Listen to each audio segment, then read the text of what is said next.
तर मैत्रिणींनो, हा ड्रेस आहे. तर याच्यामध्ये बाहीला कपडा उरला नव्हता, तर जो साईडचा कपडा असतो तो उरलेला होता. त्याला मी जॉईंट दिले. तर तुम्ही बघू शकता 1 2 आणि 3 असे 3 जॉईंट दिले. तर आणि याच्यामध्ये आपण लॉंग स्लीव तयार केली. तर तुम्हाला पण असं कटिंग करता आलं पाहिजे. म्हणजे ज्यावेळेस आपल्याला कपडा नसतो बाहीला, त्यावेळेस मग आपण म्हणतो कस्टमरला की ड्रेस परत घेऊन जा, किंवा ब्लाऊज असतो तर असं ॲडजस्ट करता आलं पाहिजे. तर हे बघा, हे जॉईंट आहेत. एक बरोबर मध्ये येणार आहे, एक साईडने येणार आहे आणि ह्या साईडने एक येणार आहे. असे 3 जॉईंट आहेत. पण कस्टमरशी बोलून घ्यायचं आहे. आणि आता मी ही लॉंग स्लीव आहे, म्हणजे इथपर्यंत शिवून 16 बाहीची उंची आहे.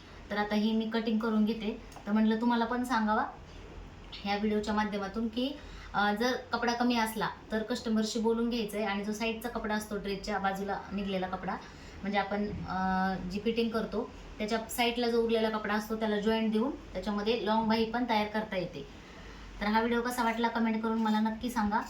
भेटूया अशाच नेक्स्ट व्हिडिओमध्ये. तोपर्यंत स्वतःची काळजी घ्या.